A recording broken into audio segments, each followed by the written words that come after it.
things you pay for that actually used to be free. It is a crisp Saturday morning, and you are waking up excited because you know that today is the day they open the Christmas market. You love local vendors, knickknacks, fresh foods, and of course, community functions, which is why you quickly get out of bed, get ready, and head on to the Christmas market. Craft fairs and events are so fun. However, they used to be more fun because once upon a time, they weren't so expensive. Let me explain. As soon as you approach the event center in your car, you notice your first issue. While the event center has plenty of parking, none of it is available for free. Which brings us to the first thing that used to be free that now we have to pay for.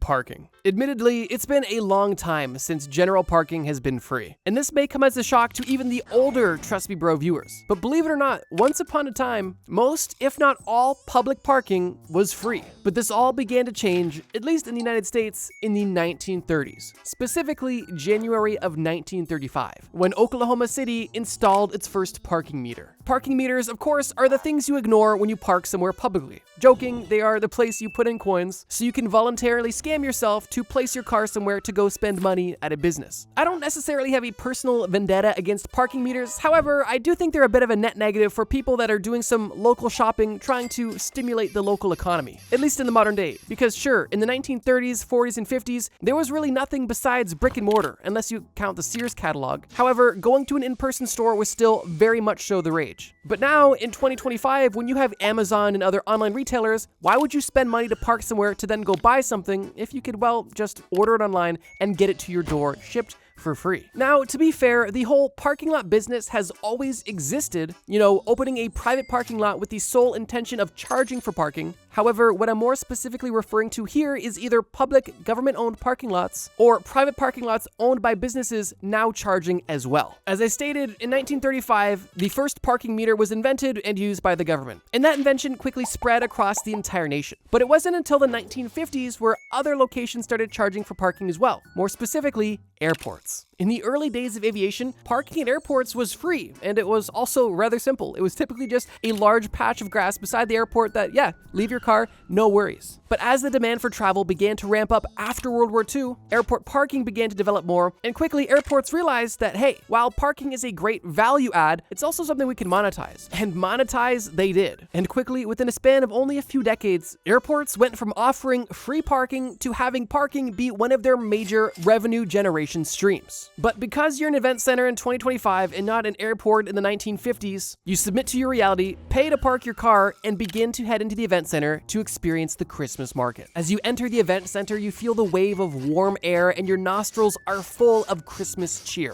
And it's not, because it was cold out. But before you can even reach the first vendor of this Christmas market, you are met with a table. And behind this table are two middle-aged women named Tammy and Karen. And Tammy and Karen run this Christmas market. And they're not letting you into this craft show until you pay the fee. Which brings us to our next entry that actually used to be free. Admission to craft fair and, well, a lot of public events. For craft fairs and markets alike, there's no specific date when every event organizer decided to charge a cover. However, it's become extremely obvious that over the past few decades, the trend of charging a cover to even enter a market to support local business has become more and more common. And I'm assuming many of my market goers can attest to this. Now, I want to make it very clear that there are still a ton of free markets in the modern day. And there is a small number of markets that simply charge a cover fee to directly support a charity that they are also contributing to. And that I'm fine with. However, in the vast majority of cases, it seems like more and more markets and events in general are simply charging a cover every year to optimize revenue generation. Now here's the deal. I'm not knocking the hustle. I'm a business bro. If you want to charge for people to come into your event, that's totally fine. But I think it's important that we understand the context. A $5 cover at a local nightclub versus the $5 cover at a local Christmas market are two different things, at least in my opinion. And if you want to maximize the number of patrons in your market to ensure that your vendors are able to become profitable, well, I would try to make sure that people can get in for free. And personally, I think the best way to go about this is have entry be free and also make donations optional. That way people are aware of the charity and can give if they'd like without being obligated. But regardless, back to Tammy and Karen. Upon becoming face-to-face with Tammy and Karen, you know there's no way around the situation besides paying them. Because their ugly Christmas sweaters have made it obvious that they're willing to lay their life on the line to ensure you pay admission. However, after paying for parking and after paying Tammy and Karen, you are relieved to be in the place you've been excited about all day. However, you've just been hit with one major issue. With this being a local small town market, you're going to need cash to buy your favorite trinkets. And because of the fees you've already paid, your cash supply is looking low. However, you're in luck because as soon as you notice that your wallet is essentially empty, you notice something in your peripheral, a beautiful, shiny ATM. And this ATM brings us to our next charge that actually used to be free. You see, the first ATM prototypes were invented in the 1960s, but it wasn't until the late 1970s and early 1980s when ATMs began popping up around the United States. During the early days of ATM machines, that being the late 80s and early 90s, ATMs were nearly exclusively owned by banks and either charged an extremely low fee of roughly 10 cents or no fee at all as a free perk to customers of a certain bank. And this tradition is still true to this day. Many of you, if you go to your bank's specific ATM, can take out cash absolutely free, and that's great. However, when you're out and about, or,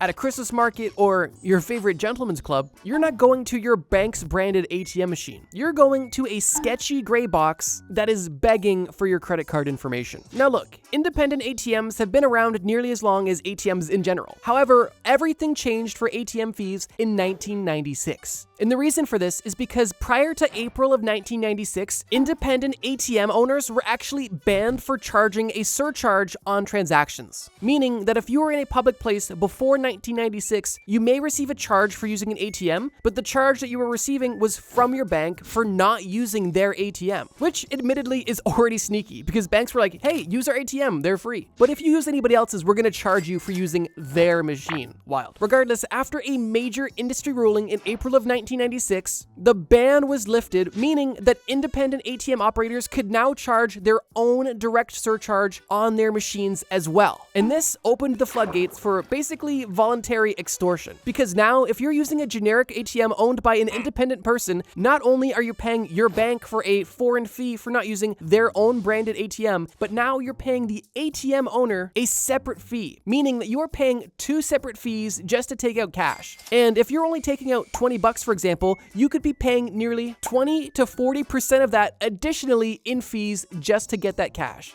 which is ridiculous. In 1998, the average combined fee from both the bank and the ATM owner was $1.97 per transaction. However, in 2025, this average has now gone up to $4.86 per transaction just to receive cash from a generic ATM, which of course is the most common. I know this one's a bit on the line because technically there are still free ATMs if you're willing to drive across town, and ATMs themselves were never really free because of the foreign fee your bank charged. However, I think it's kind of obvious to see why this entry fits on this list, because once upon a time, ATMs were cheap and only had one fee. Now, ATM fees have quadrupled, and you're getting charged by multiple merchants just to get cash you already have. This isn't a loan. This is literally your money. Feeling like you're not ready for another scam right now, you actually cancel the transaction after seeing a $20 ATM fee, and you make your way out of the event space. Disappointed because your Christmas market experience was ruined. But it's not gonna ruin your day. You get back into your car after you already paid for parking, and you decide you're going to go to a national park and enjoy some pure nature. Almost immediately after leaving the parking lot, you realize that one of your tires is low and your gas tank is nearly empty. However, luckily, a gas station is not far away. As you pull into the gas station, you find the air pump and park directly in front of it, running into the next thing that used to be free but isn't anymore. As you get out of your car and approach the air pump, you see a price tag, $1.50 for 4 minutes of air. Now, this isn't the most expensive thing you've ever done, but come on, we're paying for air now? And sure, of course, you're paying to use this air compressor. However, this is a gas station, and they're already hyper-optimized for revenue. They have gas, lottery, tobacco, alcohol, fake Labubu's. They've got it all. And of course, chips. I think most of the people watching this video have always had to pay for air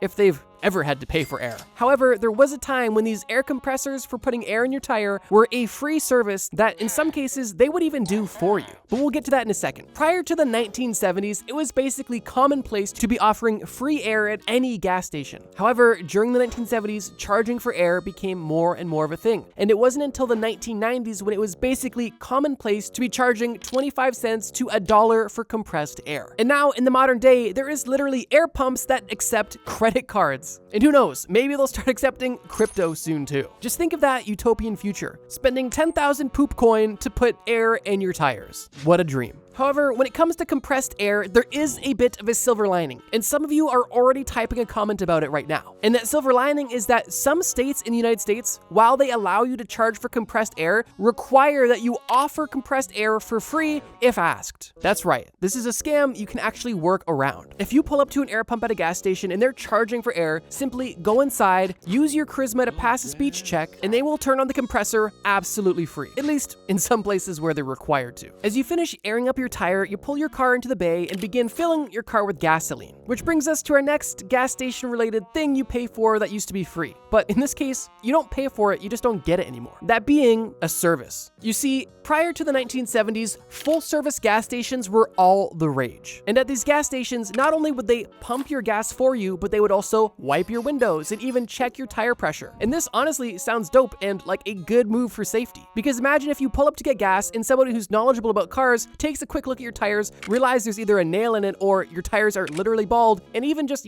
suggests, hey, get that fixed soon, but for now I just topped up the air. That could literally save lives. But of course, it costs money, so it'll never work. As I mentioned earlier, in the 1970s, there was a large transition from full-service gas stations to self-serve gas stations. And with this change came a lot less service and a lot more charges. Now, of course, in the modern day, there are still a few full-serve gas stations that exist. However, gas at these stations are always more expensive, and tipping culture has basically made that experience, well, awkward or more expensive than it probably should be. But yeah, even though you can still technically wash your windows with the dirtiest, stinkiest fluid you've ever seen for free, there was a point in time when if you were getting gas, the gas station was so grateful for your business that they would fill your car for you, clean your window for you, top off your tires, and maybe even tell you that your pinstripe suit looked good. But obviously it's not all sunshine and rainbows, because literally during this time in the 60s and 70s, leaded gasoline was a big thing. And if you don't know what leaded gasoline was doing to people, well, watch some of my serial killer videos. After leaving the gas station, you are finally back on the road and headed to your fortunately local national park. As you drive up the heavily wooded road, you get to the entrance of the park. And as you meet the employee in the little box, you are given a small map,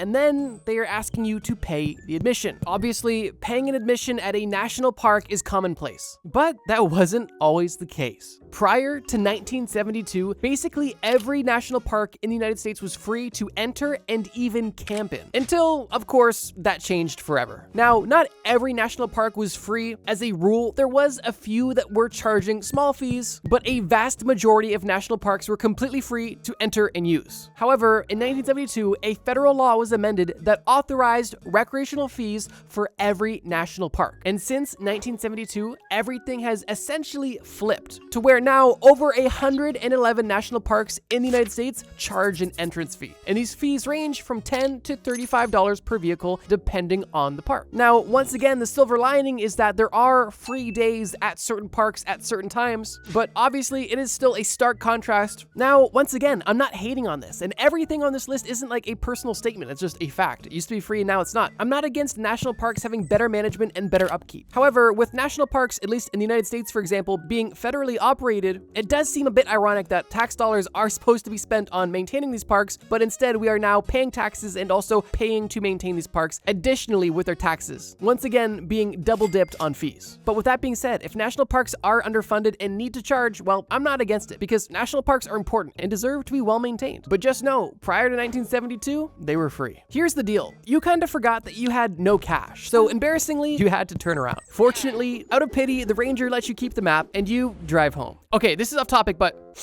do you smell that? It smells like you didn't shower. And if that's the case, I feel bad for your anime body pillow. But in case you did, you're obviously not using the right stuff, which is why this video is sponsored by Cheeky Soap. Cheeky Soap is my favorite soap company by far, and it was actually founded by this guy.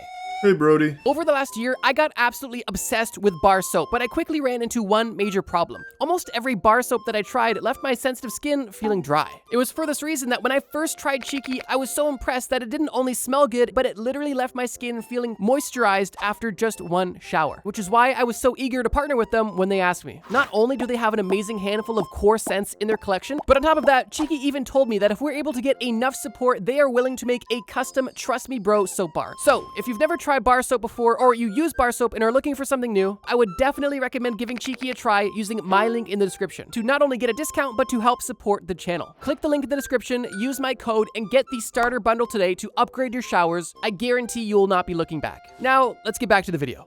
As you get back home, you decide that you're just done with the day. The market you were looking forward to was a bust, the park was a bust, and it's now time to just sit on the couch and watch some TV for a bit and really decompress. That is, until you realize that none of the channels that you typically watch are working. And then you get an email on your phone saying that your cable has been suspended because of a failed payment. Which, surprisingly, brings us to our next thing that used to actually be free. You see, before the days of streaming services and overpriced TV channels, television broadcasting as a whole was free. In the early days of television, from roughly the 1930s to 1950s, regular TV broadcasts were free, either being funded by advertisements or, more commonly, public funds. And how the setup would work essentially is if you bought a TV and had an antenna, you could access these channels and have free entertainment on your brand new television ready to go. And this, for decades, was the standard and provided anybody with an antenna access to channels like ABC, NBC, CBS, PBS, and other local channels. Now, granted, these free options still exist to this very day. However, good luck trying to be genuinely entertained by only using free television options. Because even back in the 50s, people were getting bored of that pretty quick, which is why TV began to quickly shift into a monthly paid model, specifically in the 1970s and 80s.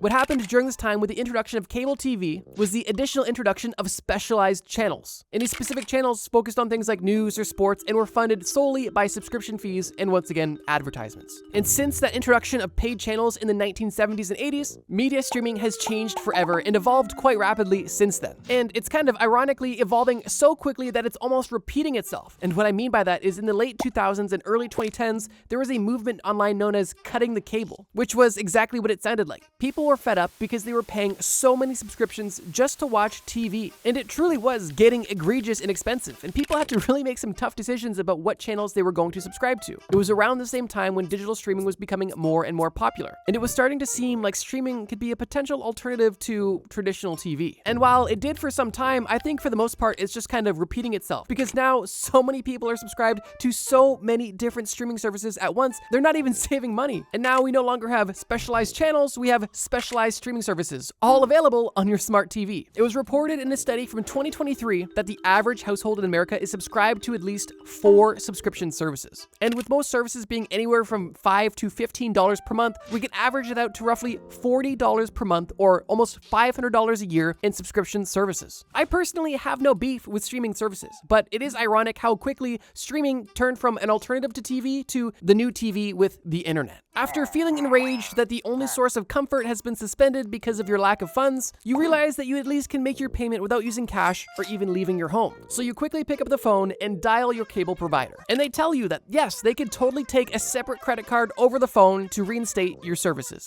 And while this sounds all fine and dandy, this actually brings us to our next, no longer free service. You see, before the 2000s, you could pay most of your bills via the phone. And that was one of the most convenient ways of doing so, because the internet was still early and paying bills was more of a hassle than it is today. But interestingly, as online billing became more and more common, companies wanted to deal with over-the-phone bill payments as little as possible. Originally, because over-the-phone bill payments cost more money because they had to have a live agent to receive this information and input it. And while that alone is a bit egregious because, well, you're already paying for the larger service, so that small service should be included considering how little time that one transaction takes. What's even more egregious and kind of hilarious is that after real phone attendants were replaced with automated systems, these companies still continued to charge for any bill payment being made over the phone, which is just hilarious. This one might seem like it doesn't really affect anybody because who pays bills over the phone anymore? But realize that just because something doesn't affect you, that doesn't mean it doesn't affect anyone. And for example, just imagine your sweet old grandmother who likes to pay all her bills over the phone because to her, it's still the most convenient way. Well, in the late 90s and early 2000s, that was completely fine. But now, let's say she's paying 5 different bills over the phone, with each of these bills having an additional $5 to $10 over the phone fee. Your sweet old grandmother could be paying an extra $25 to $50 per month just on fees for literally making her payment to things she already pays for. I don't know about you, but that's not really cool in my book. But regardless of what anybody thinks, it used to be free and it's not anymore. After being told that paying your bill over the phone will result in an extra charge, you decide that it's better to just let the cable default and you can put your energy elsewhere, which is exactly when you notice your Xbox controller on your table. You decide that if you can't watch TV, playing video games is the second best way to truly blow off some steam. However, as soon as you load up the latest Call of Duty, you realize there is a serious problem with gaming. You see, video games never were free per se. However, the video game industry has definitely taken a stark turn ever since microtransactions came around. And no, I'm not talking about mobile apps charging 99 cents to have the full game unlocked. I'm talking about $100 AAA titles begging you to spend an additional $40 on extra skins and DLCs, while also on top of that paying an additional $20 per month for a battle pass. And I'm talking in Canadian dollars, and I'm looking at you, Call of Duty. Like, here's the deal. Video games are expensive, but they're not even complete anymore. Not only are video games, for the most part, released basically unfinished, but they also always drop with additional content that you have to pay extra for, as if the price of the game is not enough. When I was growing up, I loved playing MW2 on the PS3, and it was simple. Get headshots, unlock camos, it was fun and simple, it made perfect sense. Now, if you play Call of Duty, you can unlock some basic camos, but to get the really cool ones in the blueprints and the skins, you can get the battle pass for a monthly subscription, or buy them outright with cash, or you can even buy and stack up your COD points, which has a crazy looking currency because of the acronym. Regardless, within our lifetimes, video games went from being full products with one price to being full games that you could buy additional add-ons later when they decided to create new content for the game, you know, DLCs that were actually additive and worth the money, to now having video games that are both paid and free, doing everything that they can to A, steal your information, and B, make you spend as much money as possible. Like, it's one thing having a free game have additional extras. For example, you know, Fortnite. I think Fortnite's at least reasonable because you can enjoy Fortnite fully, completely free. And there's a lot of user-generated games on there that you can play for free. And sure, there's an item shop that updates daily. If you have at least a bit of self-discipline, you don't have to spend money on there. Although it's definitely a slippery slope. However, with Call of Duty, for example, there is, in my opinion, no excuse to have a full-priced game have so much paid content on top. But if you haven't noticed, this was one of the entries that definitely has affected me personally, which is why it was a bit more passion-filled. But here's the thing. I know my audience, and I know that this was probably one of the most impactful on you guys too, because this literally changed in our lifetimes. This wasn't free in the 70s and paid for now. This was literally, hey, games used to be one price, and now it's a cover charge, a surcharge, and everything in between. Basically, everything we've talked about in all of the other sections has happened within gaming in the last 1 to 2 decades, and it's crazy. And it's for this reason that you put down the controller, you turn off Call of Duty, and you decide that you're going to just take a vacation, because you are done with being charged for things that used to be free. And while it may seem crazy for somebody with no money to go on vacation, what's even crazier is the fact that nearly 75% of you watching this video right now are not even subscribed. So I just wanted to say, if you're enjoying these videos and want to see cool videos from me weekly, consider subscribing. And if you are subscribed, consider turning on notifications so you know exactly when I post. And maybe you can get the first comment, because everybody loves people that comment first. But let's move on. Deciding to put your full tires and full tank of gas to good use, you drive yourself to the airport, where you once again get scammed to pay to park, and then you head inside. As of right now, you have no tickets, so you head to the kiosk and begin the process of losing all of your money. The first question that the kiosk asked you is if you are going to be checking a bag. And because you wanted to leave and never came back, you did have a bag you wanted to check. And after ticking off that box, you were instantly met with an additional charge,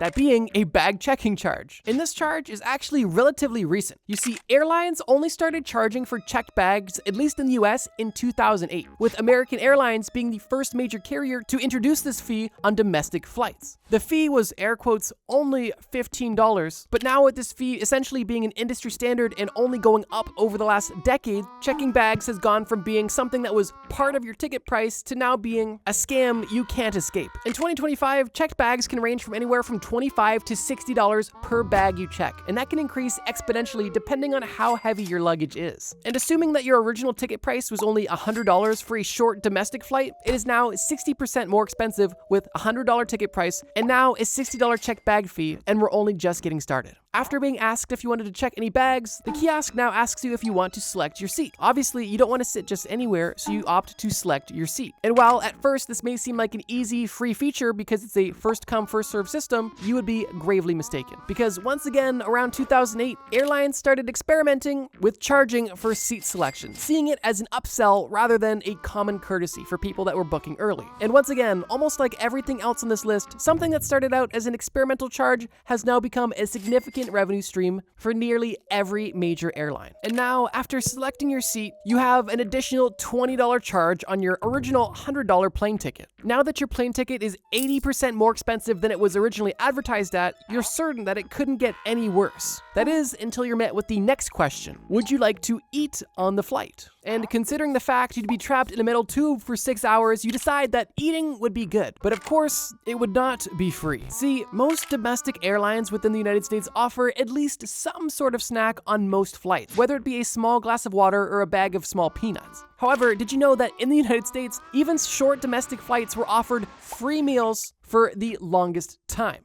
So when do you think that domestic in-flight meals went from free to paid? Well, the answer, sadly, is 2001. Prior to 2001, almost every flight that was taken, whether it be short haul, long haul, domestic, international, included some sort of free meal. Not snack, meal. However, after 2001, many changes took place, with the one that we're discussing right now being the removal of complimentary meals for any flight that wasn't a long haul international flight. Because those are literally required. Because if you're going in between countries and spending over 8 hours in the sky, they kind of have to feed you. But if you're taking a domestic flight in the US, good luck getting a meal without paying for it. And once again, you pay for this additional add-on, and you have now officially doubled the price of your plane ticket in only 3 clicks by purchasing add-ons for your flight that were all free not even 20 years ago. Except for the meals, but you know what I mean. And with that, you pay for your ticket, print it out, and you go on your lovely vacation. But now you might be asking yourself, hey, wait, in this story, the character walked out of the Christmas market because there's an ATM fee, he turned around at the national park because there was an entrance fee, and he canceled his cable bill because he had no money in his account. Why did you just all of a sudden buy every add-on on the flight? And the answer is truly quite simple. The credit card he used wasn't his. And while credit card fraud and identity theft are no laughing matter, in this hypothetical story, they allowed you to go on vacation stress-free. But with that, ladies and gentlemen, this will conclude the first part of this potential series. If you guys loved this video about things that used to be free that are not anymore, leave a like or leave a comment below saying you want part 2, and I will definitely make it. Unfortunately, there is a lot of things that used to be free that you are now paying for. And if you loved this storytelling format, check out the video on screen right now. It's a video I made about survival myths that would totally get you killed. And that video is also in a fun storytelling format, and those survival myths that you probably still believe are crazy. Thank you guys so much for watching this video. And as always, trust me, bro.